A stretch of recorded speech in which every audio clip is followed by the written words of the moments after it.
everybody. Good morning, good afternoon, good evening from wherever you're watching. Welcome back to Cherry and Timber Talk. I'm Venu. We have Nishad, we have Yogesh, and we have Mahesh, and we are all charged up today because we have a lots of masala to talk about. If you say it in Hindi, but yeah, I think it's been a eventful week and an action-packed week.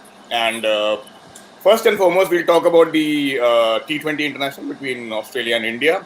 I think that's the game which is really fresh in everybody's memory right now from yesterday. So let's start with that. Nishad, what do you feel? What was India's strategy? And we'll talk about the concussion stuff later. But in terms of the team combination, the original team combination, what do you feel? And is that the way forward? Do you think that we could change something the T20 setup? Well, now you've got a force change, so there's nothing you can do about it. But I think the team combination was interesting. As you may have seen, one of the videos that I presented just in the lead up to the game, I was actually proposing a theory where you have Hardik and Jadeja at 5 and 6. Considering the way Jadeja has batted, I think you can give him the more responsibility. I think he's up for the task, considering also the way he's batted for CSK in the IPL. And trust Washington Sundar at number 7.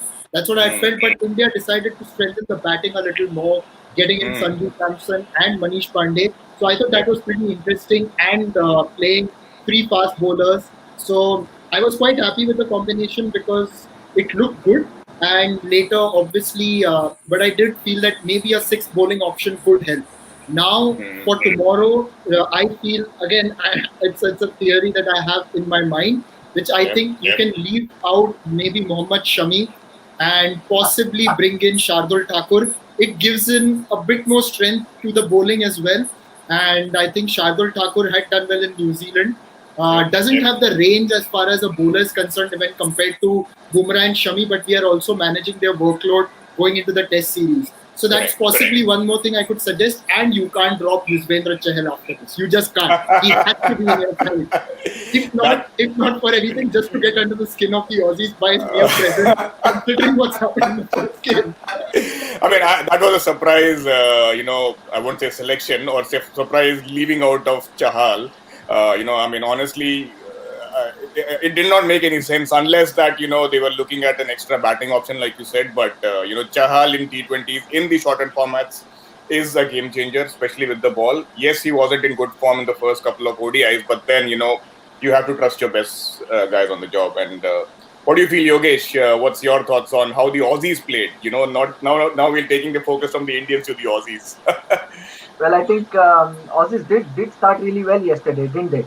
Especially, I thought, Mr. Stark in first couple of overs, even when he was struggling for form and all of that, and you see how he knocked over Dhawan.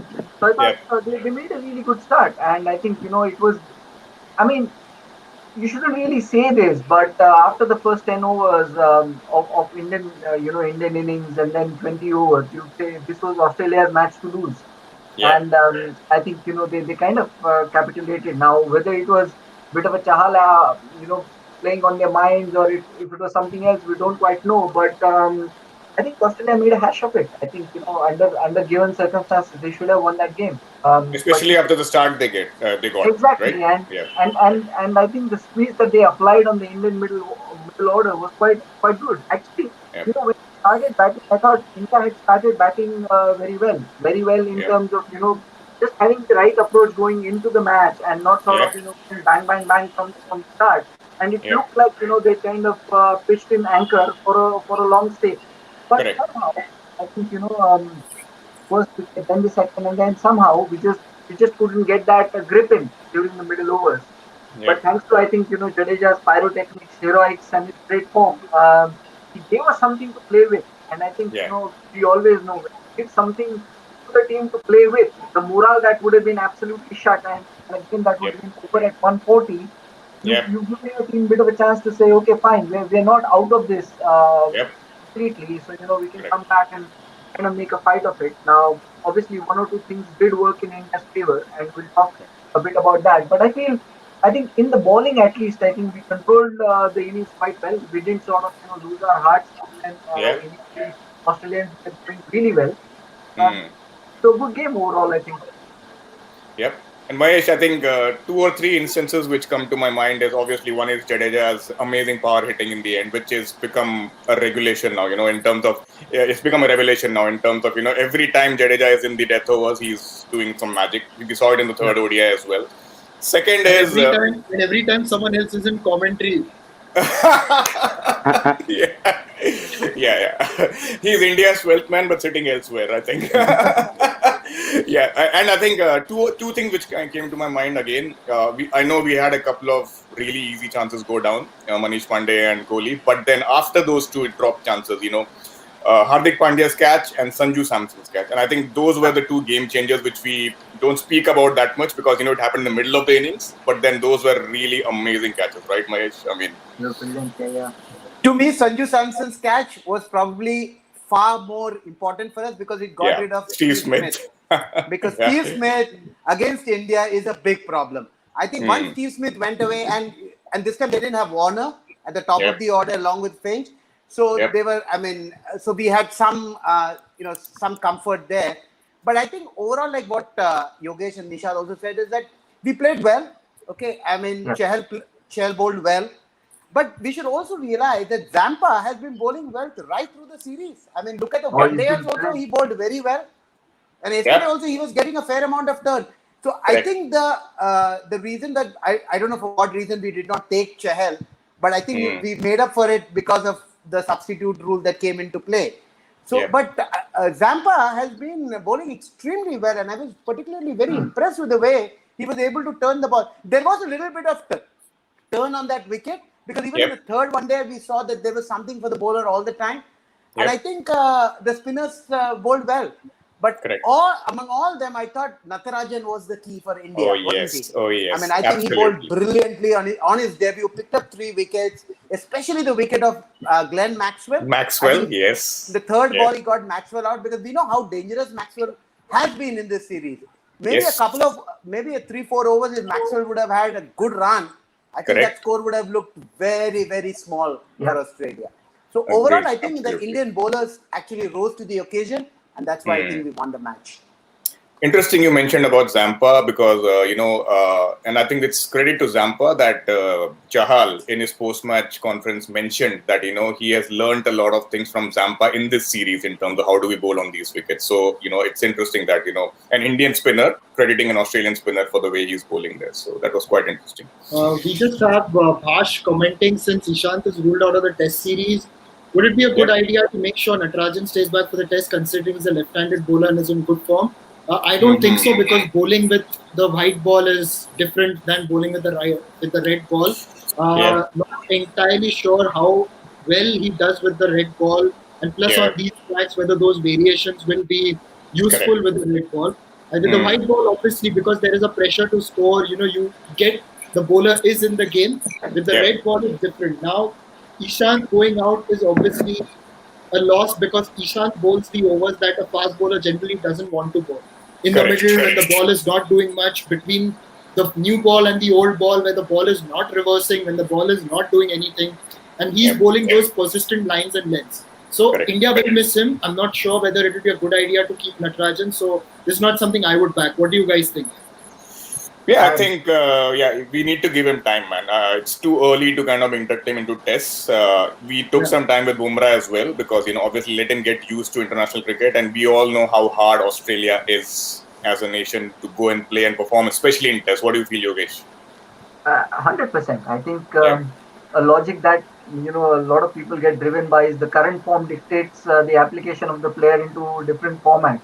Now let's say not every player is, and I'm very conscious when I say this. Not every player is a Sachin Tendulkar that you can draft them in every format of the game right from the start. You just got to give them time, and I think the length is very different from what you bowl in Test match as against T20s. And as you rightly said, in T20 you're always in with a chance, because batsmen are trying to catch up with the run rate, and you can always get another chance. With Test matches, Steve Smith can wait there patiently for an hour until you get tired out of all the options you've got, and then you start taking a toll. So you need bowlers who can equally persistent and patient in that sense. Yes. Yes, and I think Mahesh, we already have an Umesh Yadav in the lineup, right? So probably that experience will help for sure. I agree with Nishad. I mean, it's too early to induct him into the test squad. See, it also depends. In a one-day match, he has to bowl only 10 overs. He knows he has to bowl 10 overs. He can go flat out and finish. In a test match, he might have to come and bowl in the last part of the day. It's maybe his third spell or his fourth spell. Does he have that ability to come back and bowl with the same kind of rhythm and same kind of speed and pace and skill like what he bowled in his first spell? We wouldn't know. I mean, somebody is used to bowl 18, 20 overs, come back the next day and bowl. Is his body fit enough to do that? Because we have no idea how much of Ranji Trophy matches has he played, how much domestic cricket has he played. For us, he needs to go through that. I'm sure Nishal will agree with me on that. He has to go through that entire process, right? He has to play 3-day games, 4-day games. That's how you make a bowler. He must have. He's very good with the white ball. There's no doubt about it. I'm a big fan of Natarajan, but to induct him straight away into Test cricket might be a little hasty as of now. Yeah, and I think the fact that he's mostly bowling either cross seam or cutters and stuff, and that obviously helps in the shorter formats. But in the longer formats, you need the seam ups, you need the line and lengths to kind of consistently go with, right? So patience. That's a big change. That's a big change. Yeah. All right, guys. So coming back to the hot topic, Nishad, I thought it was a very smart move, the concussion sub. There could be some grey areas around it. There could be controversy. There could be thoughts going that India used it and kind of it was a dodgy move. But then I think it was a very smart move, considering that it was actually a real incident. It wasn't made up. It happened in the last over. I only thought there was just one mistake, which probably the physio made. He should have gone out to check on him directly after the incident. That is the only thing which I feel is lacking. Otherwise, the protocol was followed. Yes, and in fact, I spoke to a doctor last night who is very much into cricket, and he told me the only problem with the whole thing was the physio not coming out. And I can see a comment from Bhash again saying that it was well within the rules approved, but there is a reaction for sure. So it's the optics. The optics also were bad in the sense that the physio didn't come out. And if you look at the whole process, the physio has to come out. And something that Mr. Bhogle pointed out on air was that last year when the concussion happened to Liton Das during the Eden Gardens test, the physio came and he was like, yeah, I'm fine, it's okay, I'll continue batting. And he batted for an over and then he called the physio again. He had a delayed concussion. And I asked this doctor about it. He said a delayed concussion can happen and there is no set time frame. It's not about an over, 2 overs, or an hour, 2 hours. You can get hit right now and feel a concussion in a few hours as well. Depends on situation to situation. So it's very well possible that Jadeja felt it after going in. But the optics around the physio not coming out and checking. The main thing I like to point out is that an Australian match referee approved it. But teammate of Justin Langer made his debut in the test match in which David Boone was the opening batsman. They've known each other for years. Knowing David Boone as well as as cricket fans or anyone else does, I think he's not going to take any nonsense as well. We've got to keep that in mind.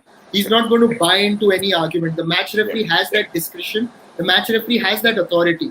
And knowing a tough nut like David Boone, I think you have to give India the credit as well that they've gone through the processes.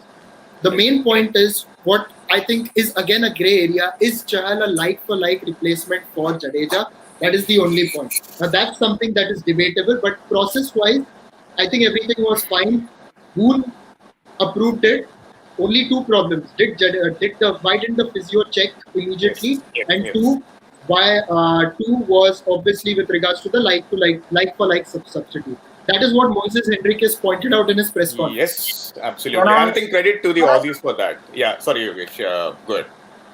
Can I take that one, like-for-like?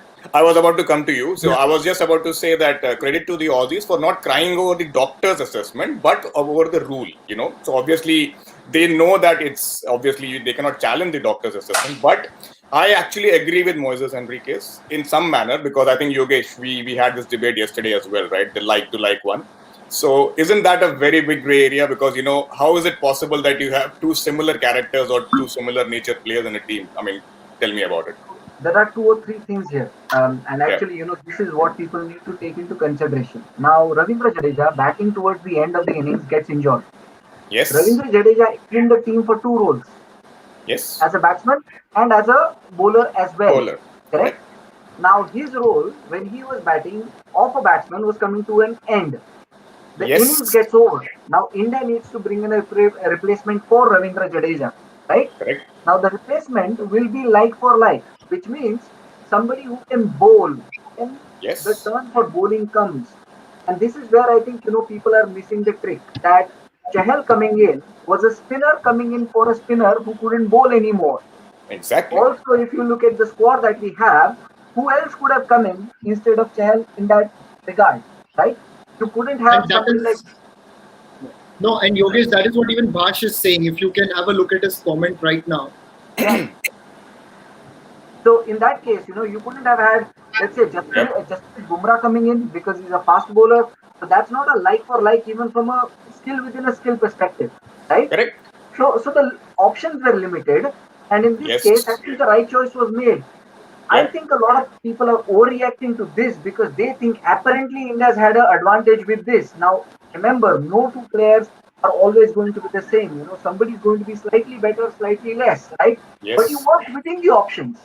Yeah. And I think, once it goes to the match referee and referee approves it, what are we really talking about? I think, some of this discussion is absolutely needless, in a sense. Yes. So it was within the rules, it was approved by the match referee. There was no other option that India had available at that point.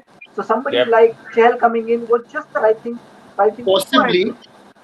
Possibly, if suppose an Akshar Patel was in the squad, he would have been an exact like to like. He's not. He's not. He's back in India, exactly. Correct. Yeah, but or Krunal Pandya, but they're not in the squad. So you can't pick a member who's not in the squad to think that he's going to be the substitute, right? I mean, correct. And I think that's the valid point that you made yesterday as well, Yogesh, when we were speaking offline, is that, a like for like is a like for like for the skill type, not for the skill level. Right? And that's a very important point. Correct. Right? Otherwise, it's like, and with all due respect to Jason Gillespie, he could say, I have a double 100, I could be a like for Mark Waugh, right? So it's like, you cannot doubt that, right? You cannot say no. Now on that, ICC is pretty clear.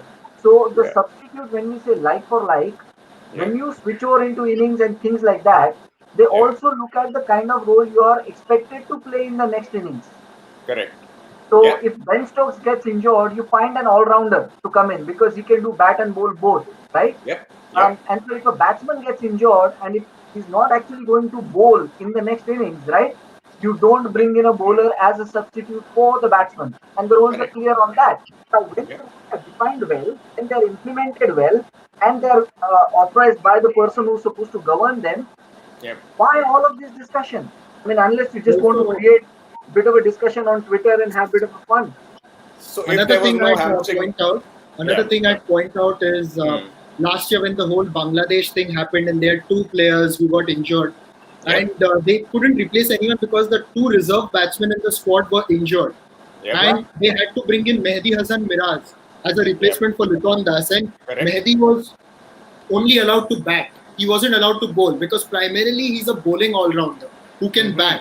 But then he was clearly told that because he comes into the squad, he can bat, but he can't come and bowl.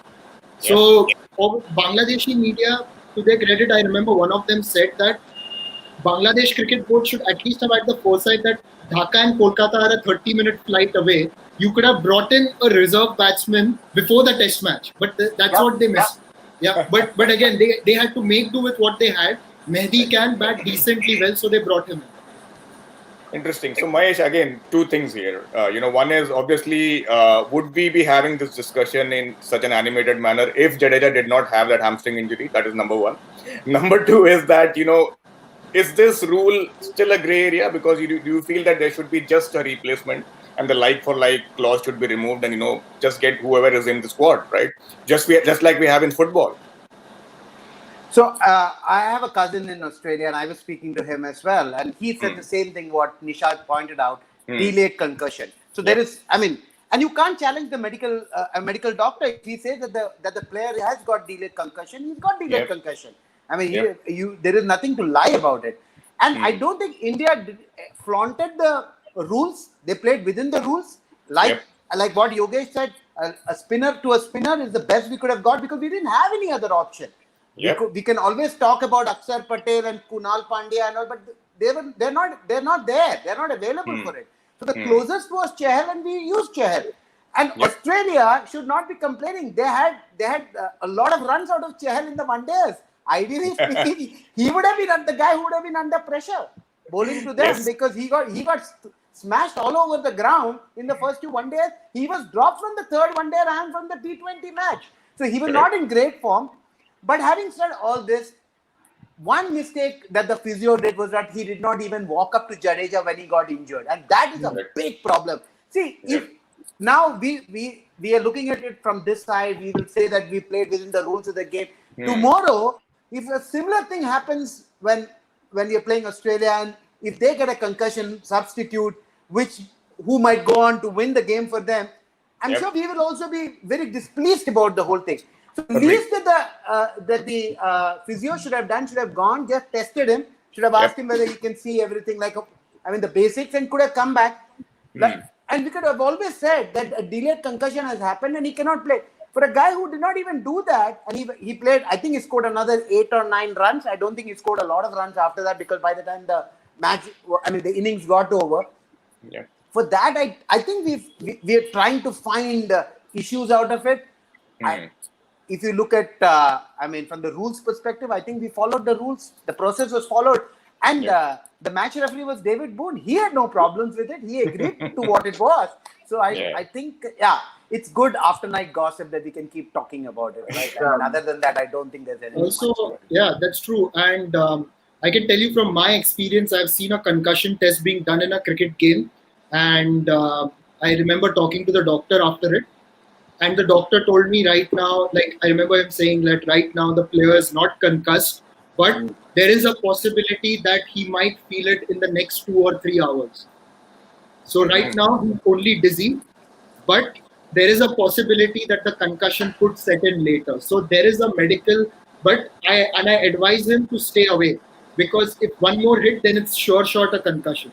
So I've seen a test happening. I've seen a doctor's prognosis or a diagnosis on that.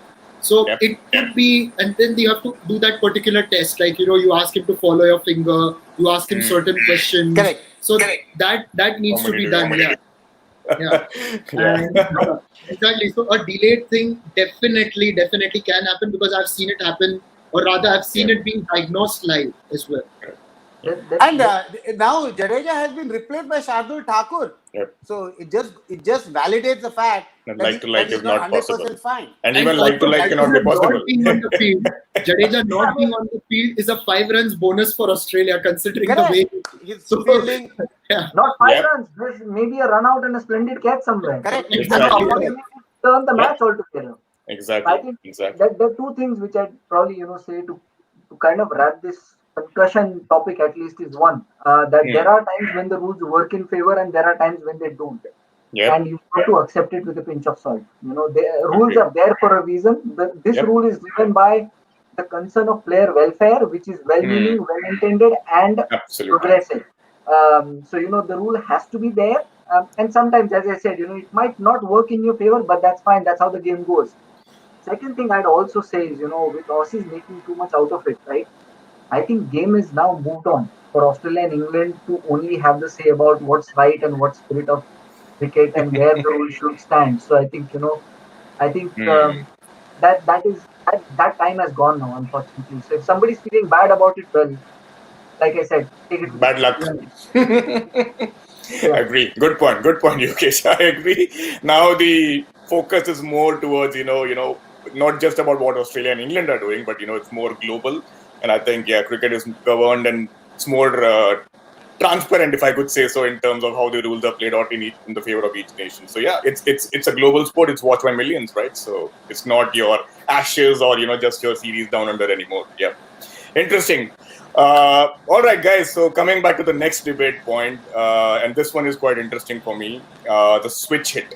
So, Nishad, what are your first thoughts on it? Should it be allowed? Should it not be allowed? What's your argument for or against? Well, I think the ball, once it leaves the bowler's hand, it's up to the batsman to decide how to react to it. That's my primary. It's not like you remember there was a video of Shiva Kumar of Andhra Pradesh, a left-arm spinner who was a part of the Virat Kohli winning the World Cup winning side in 2008 under 19, and he rolled over in his run-up and he bowled. So the law says if you're distracting the batsman, it's obviously not allowed. Now, if as a batsman I'm distracting the bowler before as he's running in, that's obviously should not be allowed. But this is happening after the ball has left his hand, and the switch hit debate is coming in now.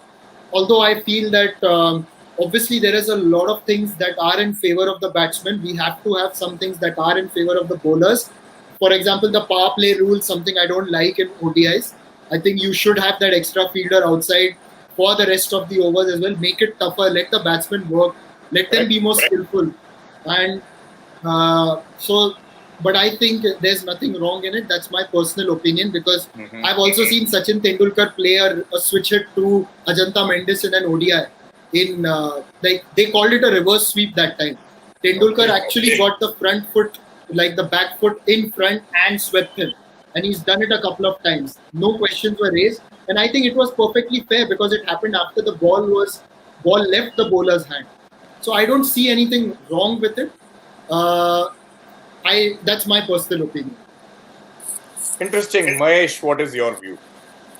I am with Nishad on that. I have no problems with the way the batsman plays the switch hit. See, not all batsmen play the switch hit. Why don't they play the switch hit? Because it requires a fair amount of skill. There's a lot of hard work. It's not an easy shot to play. I mean, you require a lot of things to be, your mind, footwork, leg, everything. You have just a handful of players only playing the switch hit, right? I mean, I'm not saying that everybody can play the switch hit. Secondly, I agree that the bat and the ball has to be, the battle has to be a little more fair. So probably the wide that is given in case the batsman moves, they take the wide out of it. I mean, because when he turns around, you could do something like that. I mean, I'm completely for it. But to tell somebody not to play the switch hit, I think you're being a little unfair. I don't think many of the Indians play the switch hit, so that's why we all get worked up. But the fact of the matter is, switch hit is a great, see, all said and done.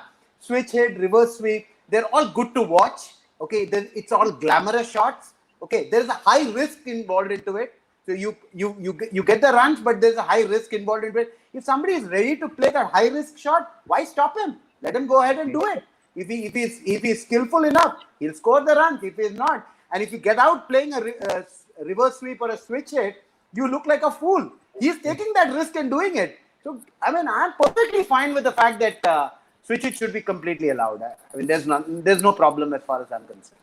There's a point about, say, bowlers not changing arms, but I think by the rule it's allowed, because in 96, I'm not sure if the rule has changed, but in 96 during the World Cup, when Sri Lanka were playing Kenya, the 50th over was bowled by Hashant Tilakaratne, and he bowled the first 3 balls with one arm and the last 3 balls with another. And he had informed the umpire. But yeah, that's the point, right? He informed the umpire. But what if he switches midway? That is the whole debate, right, Yogesh? So, the bowler has to announce right arm over the wicket, right? But the batsman... Wait 1 minute. Is it that the bowler says right arm over the wicket, or does the umpire ask which side? So the bowler has to tell the umpire, and the umpire tells the batsman. That's how the rule is. But if I'm not wrong, that is. Does the bowler tell the umpire, or does the umpire ask the bowler from which side are you going to bowl? The onus is on the bowler to tell the umpire. Correct. Yep. So that he can communicate onwards to batsmen. So that's the protocol, like I've seen for many years now. Yep. I don't really know who has to ask, but one thing is for sure, that you've got to make it clear which side are you coming from. Yeah. So does it mean that, Yogesh, if I am a bowler, and obviously it is not allowed right now, but will it be okay for the batsman if I'm bowling right arm over the wicket and suddenly I try to go from round the wicket midway? Will that be okay? No, that's my argument against the switch. I can come sort of over the wicket, and then once I pass the umpire, I could switch direction and start bowling around the wicket. Are batsmen going to like that? If they're not going to like it, why do you think the bowler should like it when you take a right armer's guard and then you change it at the last moment to hit you on the other side of the fence, right? I mean, the rules are written. We also know that in one-day cricket, for instance, they used to have rules in terms of how many fielders can be on the leg side, and the offside and all of that. When so many things are written in favor of the batsman, why do you think an extra liberty is sort of Needed. warranted for the batsman at all? You got fielders standing in the circles. You can't keep one right behind the batsman's eye and all of that. So there's a I think there's a fine line, and I feel these rules of allowing something like cricket is like mollycoddling the batsman even further, and I think that has to stop. And look, what is the detriment? I would say that so many people are getting tired of 380s. People are getting tired of people scoring 220s in T20s. People are not looking for batsmen to score more runs. What people are looking for is a even contest battle between the bat and ball, which means the rules are fair for both, which means both have a chance to compete on an even ground. They're taking more and more away from bowlers and saying, you know what, this is allowing you to develop a new skill because now you can look at the very last and change the ball. Guys. Yeah, agree. And I think one more, my argument is that, again, like you said, right, setting a field for a right-hander and suddenly you becoming a left-hander, it's kind of demeaning for me as a bowler and as a captain because, I'm bowling an outswinger because I want to get you out at first slip. But suddenly if you become a left-hander, my field is being made a mockery of, right? It's like, I don't know what's happening. Look, we know that things like, that term again might come up, the non-striker backing up for too far and, getting run out because of that creates so much of heat. It's every time you perceive bowler having littlest of advantage, people create a ruckus out of it. And I think you have to start being fair because, end of the day, you might have a 50-over game wherein teams have started scoring 400 plus and reaching 500. And you know what? What's going to really happen? After a while, what's the point of being a bowler really? You may as well install fancy bowling machines who can impart different variations to the ball and then see if the batsmen are able to make it.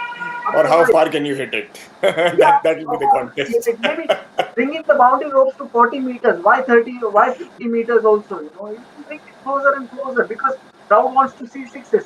Crowd does not want to see sixes. What people still remember is when the contest was even. When you saw that, Dale Steyn was able to get past Sachin 3 times in an over, and off the 4th ball, Sachin was able to guide him through covers for 4. That's what people want to see more and more. And but yeah, one guy, on a funny note, one guy I'd really want to see give his opinion on this is Shoaib Akhtar. He's a batsman fata maar raha hai, तो आप भी कुछ करो. Oh my God. मेरी bowling पे तो batsman ये करने का सपना भी नहीं देख सकता है. That is true. That is true. Yeah. That is true. You can't bowl. Yeah. You'll break somebody's groin maybe, and then people will be like, okay, this is too dangerous for the batsman. So that will be cricket's version of a suicide, trying a swing hit against Shoaib Akhtar. But yeah, again, another point which I wanted to make is, with this is obviously the field part. And secondly, if you see, when we talk about the rules being in favor of the batsman, a lot of people say that, bowling hasn't evolved, batting has evolved. Fine, I get that. There's innovations in batting, but if you see, bat technology has evolved. Bats have become better. Boundaries have become smaller. The ball hasn't changed one bit. In fact, if not, it's kind of stopped swinging more, than what it used to do before. And that is my argument that, if you are making the game in favor of the batsman, do something in favor of the bowler as well. The one bouncer per over rule is still valid. It's why don't you make it 2 bouncers per over? And I also had another debate, guys, and correct me if I'm wrong. When a bowler bowls a bouncer, right, if it goes over the head high, which is the stipulation between shoulder and head, right, it's called a wide or a no ball or whatever, right? So, and then he's not allowed to bowl another bouncer. Why? Yeah. Why?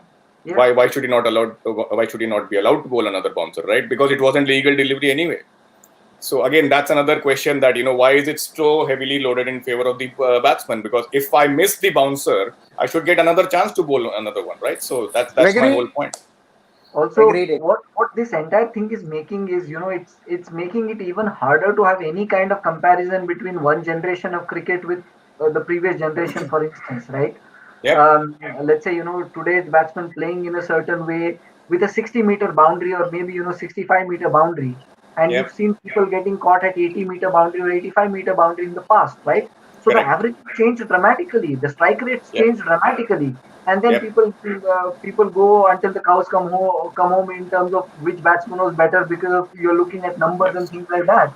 But you're forgetting the context in which the games were played, right? I mean, I feel like, for instance, those old Australian boundaries wherein you couldn't actually run into or you couldn't really, dive into the fence because you had to protect, and the batsman then had to have the skill to be able to hit a six which was 85-meter long, right? It was all there, and now all of a sudden you see so much of paraphernalia, boundaries squeezed to 70 meters, people clearing it with top edges and all of that, and still you want switch hits.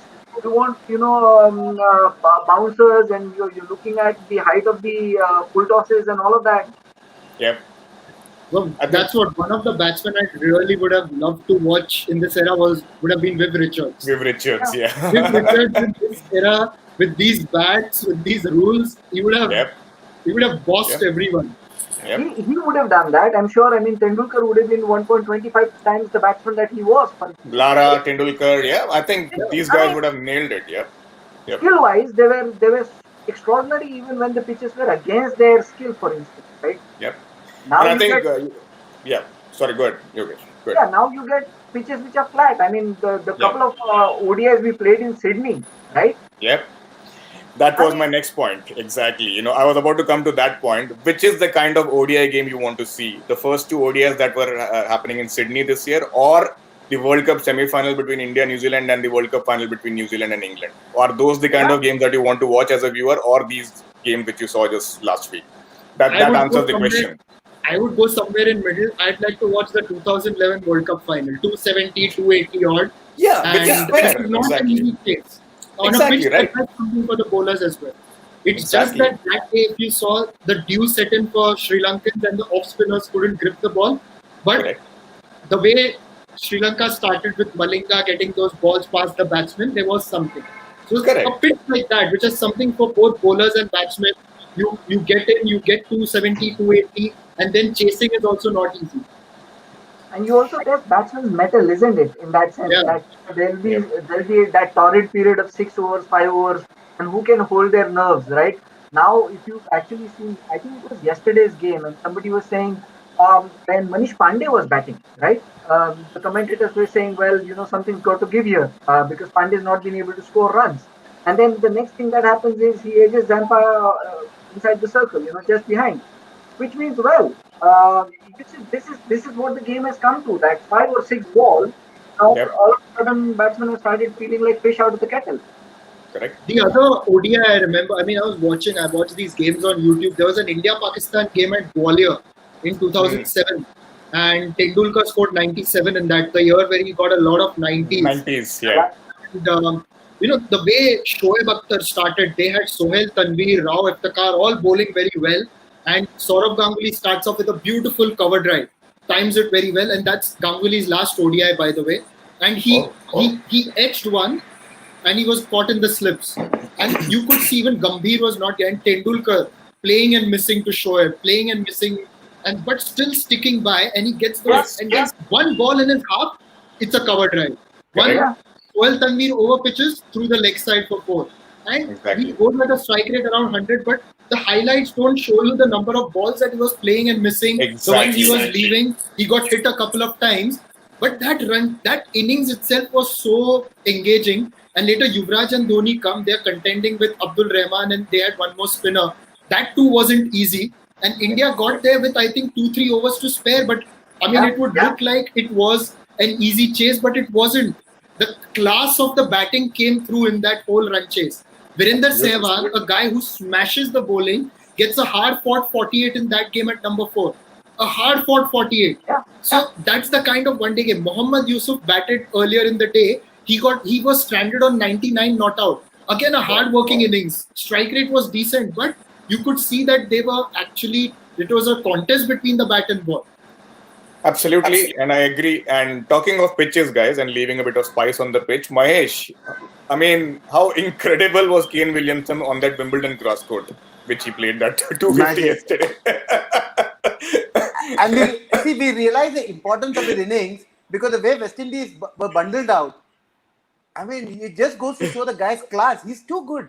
I mean, according to me, we say the modern day 4 best batsmen: Joe Root, Virat Kohli, Kane Williamson, and Steve Smith.